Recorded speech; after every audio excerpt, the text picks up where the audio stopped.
Moretti, se não fosse o Léo Jardim, a zoeira ia ser maior, hein? Era papo de goleada. Tem os números aqui do jogo?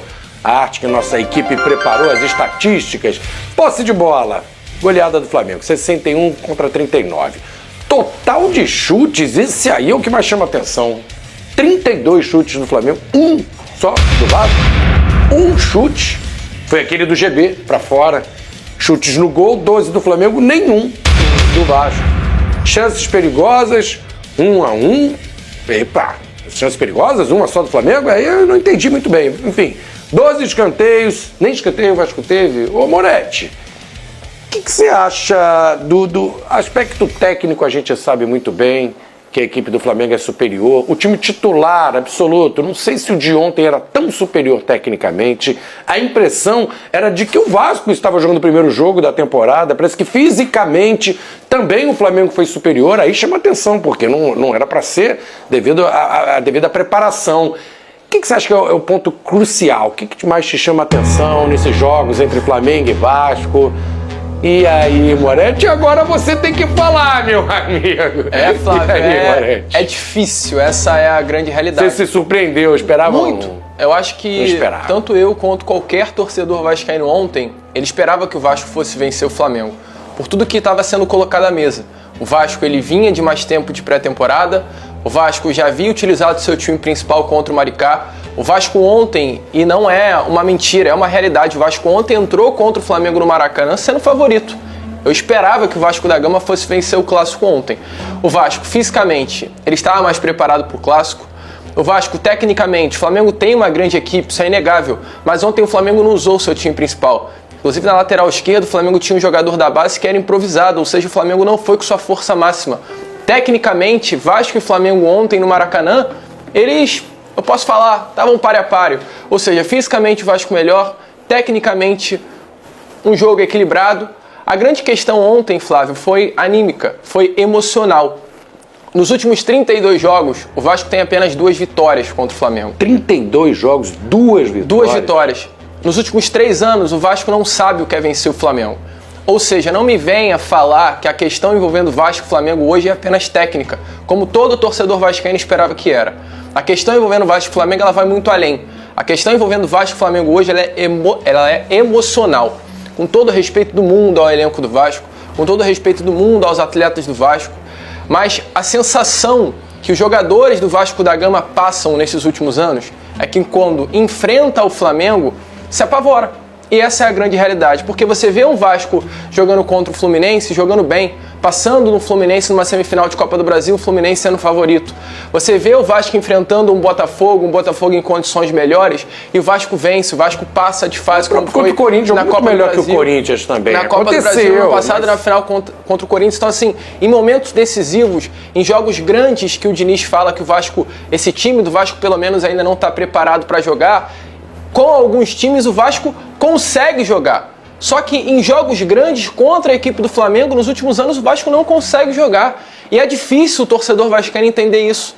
É difícil o torcedor vascaíno ver que quando enfrenta o Flamengo a possibilidade de vitória hoje é mínima. E não é apenas por questão técnica, Flávio. Acho que falta vontade. Teve gente falando, não vi raça, não tem vontade, é por aí também. A sensação que passava para quem estava no Maracanã, e ontem eu estava no Maracanã, era que os jogadores do Vasco estavam com medo. O Diniz, ele baseia muito o fundamento de jogo dele, tem uma frase que é muito conhecida do Diniz, que é ter confiança para jogar. Então, se os jogadores que têm o Diniz como seu treinador não tiverem confiança para jogar, o jogo do Diniz não encaixa. E ontem, o Vasco, em diversos momentos, ele estava tentando sair com a bola ali atrás e o jogo do Diniz não encaixava. Porque exatamente, os jogadores estavam com medo de jogar bola. E esse é até um ponto da entrevista coletiva do Fernando Diniz. O Diniz, ao meu ver, ele teve algumas falas até infelizes na entrevista coletiva. Ele diz que o Flamengo não foi tão superior assim, que o jogo não era para ser uma goleada, que o Flamengo não teve muitas chances claras. Teve. Mas um ponto que eu achei muito coerente na entrevista coletiva do Fernando Diniz foi exatamente o ponto da confiança, o ponto de jogar como um time grande, que o Vasco não jogou ontem. Então, é algo que assusta. Algo que preocupa. Sério agora, eu esperava, eu tô com o Lucas, tá? Inclusive eu falei isso aqui ontem no programa, pra mim o Vasco era favorito. Não por conta da pré-temporada, não só pelo primeiro jogo do Flamengo no ano, não por conta disso, mas de como tudo foi feito. Porque até 4h30 da tarde de terça-feira, véspera do jogo, os jogadores não sabiam se eles iam entrar em campo ou não. Então tudo foi feito de uma maneira assim, surpresa.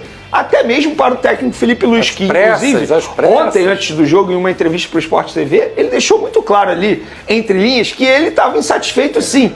Mas já que era para fazer o trabalho, vamos fazer o trabalho bem feito. E ele fez um bom trabalho. Ele sabe fazer. De fato, assim, não é nenhuma surpresa o Flamengo vencer o Clássico. Pelo contrário. Mas a forma como o Flamengo venceu me chamou a atenção de uma maneira extremamente positiva. Por tudo isso que a gente acabou de mencionar. Primeiro jogo na temporada, todo o contexto de como a situação foi definida, a mudança de planejamento na véspera do jogo, alguns jogadores ausentes e jogadores importantes, Arrascaeta, Jorginho, na lateral esquerda o Lucas mencionou, que jogou o Daniel Salles, da base, que a lateral direita ele jogou improvisado na lateral esquerda, inclusive ele fez um bom jogo. Então assim, eu esperava mais do Vasco da Gama.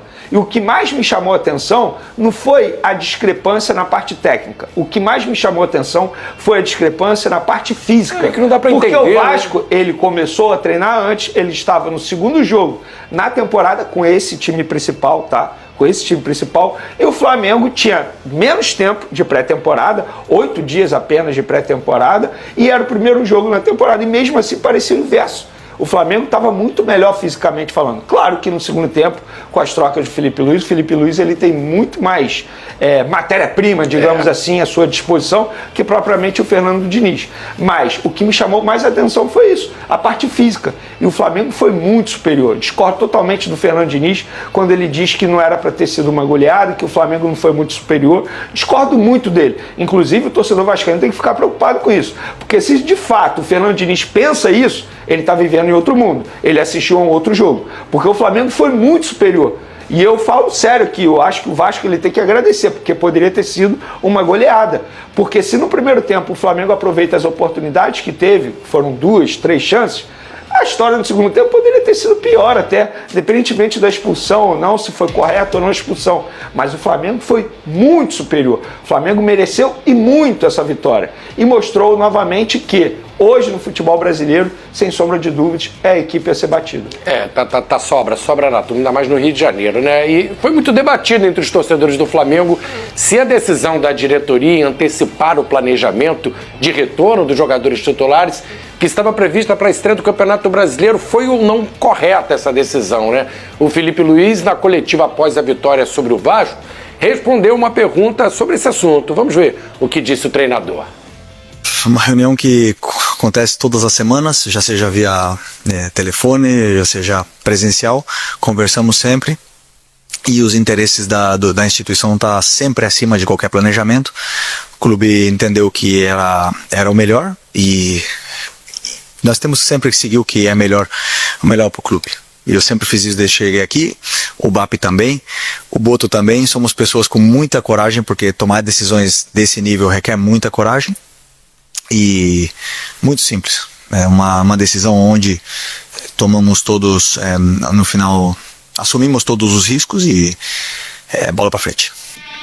Vamos no embalo já ouvir o que o treinador disse também sobre a felicidade da renovação como treinador do Flamengo, mas que ficou chateado com comentários de torcedores, né, que durante as negociações o chamaram de mercenário. Vamos ver a resposta do Felipe Luiz. Como eu falei, ano passado eu queria ficar, o Flamengo queria que eu ficasse e pelo que eu entendi também a torcida também queria que eu ficasse. Então o interesse estava aí todo, né? Não somos pessoas fáceis, eu não sou uma pessoa fácil, o BAP também não é, o Boto também não é, os empresários também não são, e isso leva tempo, mas nesse processo todo saiu da linha. O que eu escutei ali realmente me deixou muito triste. Os treinadores ou jogadores que querem tomar decisões, não pode ser ou mercenário ou chutado pela porta dos fundos. Você não pode ter essas duas saídas. Então acho que primeiro tem que esperar acabar e aí as pessoas poderem declarar o que aconteceu, mas esse pré-julgamento realmente me machucou muito, me deixou muito triste com tudo o que aconteceu, mas eu acredito que foi o melhor para todos, né? Eu estou onde eu queria estar, como eu sempre falei para vocês, não minto nunca que eu sento aqui, e estou muito feliz por estar mais uma vez sentado nessa cadeira, colocando tudo que eu fiz em jogo até agora e com novos desafios e com uma energia renovada. O Vene, você estava falando da importância dessa renovação do Filipe Luís, talvez o principal reforço foi que você colocou, queria que você falasse disso, do que achou da estreia do Vitão, o zagueiro chegou, primeiro jogo dele, não foi nem muito exigido ali, mas enfim, as suas impressões. E tem gente que ainda discute a qualidade do Filipe Luís, defendendo o tema de que o elenco é muito bom, ele é só não inventar. Ele tem que lembrar, era o mesmo elenco que em 20, parecido, né? Mas em 20, claro que foi qualificado.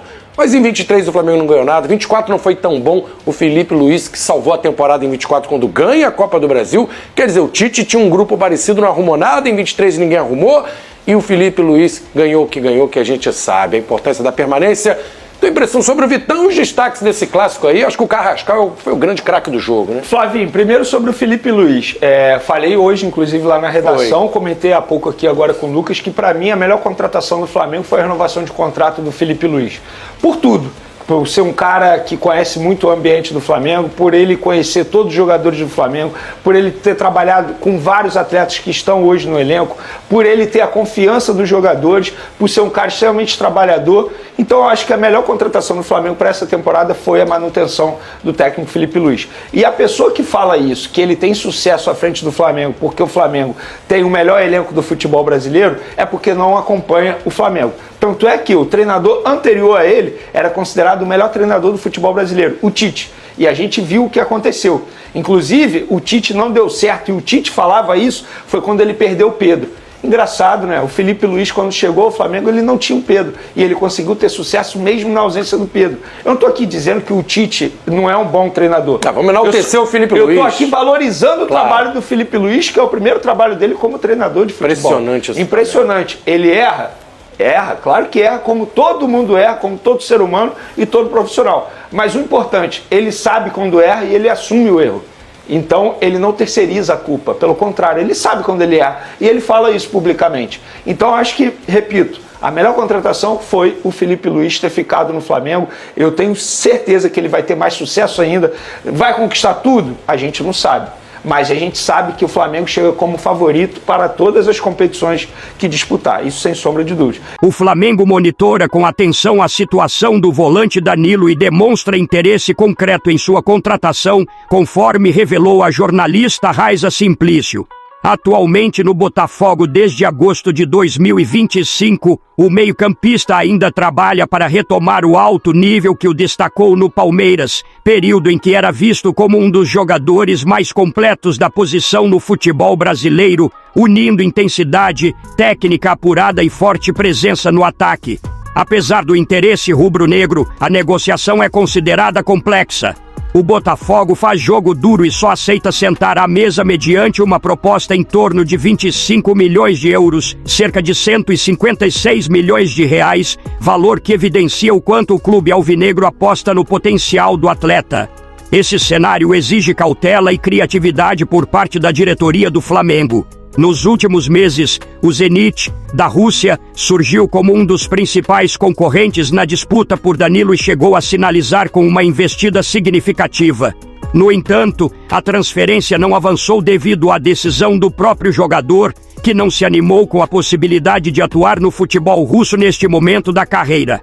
O nome de Danilo conta com a aprovação do técnico Filipe Luís, que enxerga no volante um perfil ideal para o estilo de jogo que pretende implementar, um meio-campo intenso, dinâmico, com boa leitura de jogo e capacidade de chegar ao ataque. A diretoria rubro-negra acredita que, inserido em um novo ambiente e com maior sequência de jogos, Danilo pode evoluir e recuperar o protagonismo. A ideia inicial do clube é apresentar ao jogador uma proposta de contrato válida por 2 anos, apostando que ele possa se transformar em uma peça importante e decisiva no elenco do Flamengo. Agora eu quero saber a opinião de vocês. Danilo será um grande reforço? Sim ou não? Deixe sua opinião no comentário. O melhor comentário eu vou fixar. Não esqueça de curtir o vídeo e inscreva-se no canal para não perder nada do Flamengo. Até a próxima e saudações rubro-negras.